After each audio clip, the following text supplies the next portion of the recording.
पूरे पटना सिटी परिवार के लिए बहुत खुशी का दिन है, क्योंकि बदलाव का पहला चरण हम पार कर चुके हैं। चीजें सुलभ शौचालय मार्केट एरिया में किसी महिला के लिए, किसी पुरुष के लिए आज तक एक शौचालय नहीं बना पाए यहाँ पे, और हम स्मार्ट सिटी बनाने चले थे। नंदकिशोर जी का यहाँ पे टिकट काटा गया, उनको हटाया गया। यहाँ पे भाजपा ने बाहरी एक कैंडिडेट दिया है, तो पहला चरण वही पार हो गया है। जनता मुद्दों पे बात कर रही है, मोहल्ले मोहल्ले में, गली गली में।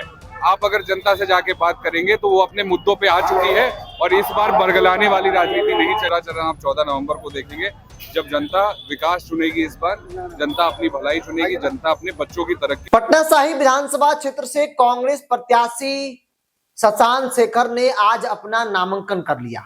नामांकन के बाद उन्होंने कहा कि हम लोगों ने पहला चरण उसी दिन पार कर लिया, मतलब पहली जीत उसी दिन हो गई जिस दिन भारतीय जनता पार्टी ने अपने मौजूदा विधायक, कद्दावर नेता, विधानसभा के अध्यक्ष नंदकिशोर यादव जी का टिकट काटकर किसी बाहरी व्यक्ति को उम्मीदवार बनाया है।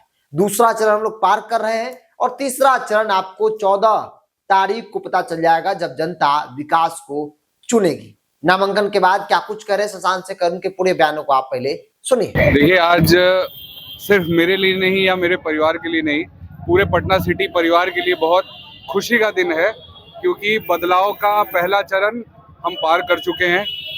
नंदकिशोर जी का यहाँ पे टिकट काटा गया, उनको हटाया गया। यहाँ पे भाजपा ने बाहरी एक कैंडिडेट दिया है, तो पहला चरण वही पार हो गया है। दूसरा चरण अभी हम पार करने जा रहे हैं, और तीसरा चरण आप 14 नवंबर को देखेंगे, जब जनता विकास चुनेगी। इस बार जनता अपनी भलाई चुनेगी, जनता अपने बच्चों की तरक्की चुनेगी, जनता शिक्षा चुनेगी। तो इस बार जो चुनाव है वो किसी जातिगत या किसी धर्मगत आधार पे नहीं होने वाला है। इस बार मुद्दों पे लड़ाई होगी, जनता मुद्दों पे बात कर रही है, मोहल्ले मोहल्ले में, गली गली में। आप अगर जनता से जाके बात करेंगे तो वो अपने मुद्दों पे आ चुकी है, और इस बार बरगलाने वाली राजनीति नहीं चलेगी, जनता जाग चुकी है। बहुत बहुत धन्यवाद।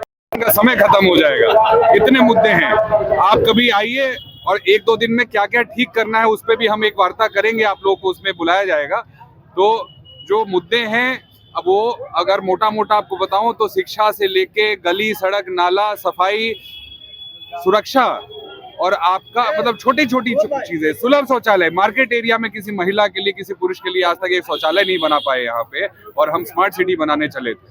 तो बहुत सारे मुद्दे हैं जिन पे बहुत काम करना है। 5 साल का समय बहुत कम पड़ेगा, लेकिन पहले 5 साल में ही सारे मुद्दों को हम सॉल्व करके दिखाएंगे।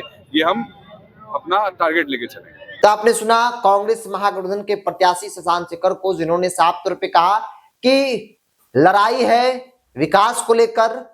हमारी पूरी राजनीति और जो पूरा चुनाव है वो पटना सिटी, पटना साहिब के बेसिक मुद्दों को लेकर है, चाहे वो स्वास्थ्य का मुद्दा हो या फिर शौचालय। आप अगर मार्केट में देखेंगे तो महिलाओं के लिए शौचालय की कोई व्यवस्था नहीं की गई है। तो ऐसे छोटे छोटे मुद्दों पर हम लोग काम करेंगे। पहले बेसिक चीजें क्लियर होगी, उसके बाद स्मार्ट सिटी जो है उसका सपना हम लोग देखेंगे। बेसिक चीजें यहाँ पर है नहीं, बेसिक जरूरतें पूरा हुआ नहीं, और हम स्मार्ट सिटी की कल्पना कैसे कर सकते हैं। हालांकि उन्होंने भी कहा कि भाई टिकट कटा है तो उसका फायदा भी शशांक शेखर को होगा, क्योंकि जिनको उम्मीदवार बनाया गया रत्नेश कुशवाहा बीजेपी से, वो बाहरी हैं। नंदकिशोर यादव का टिकट काटा है।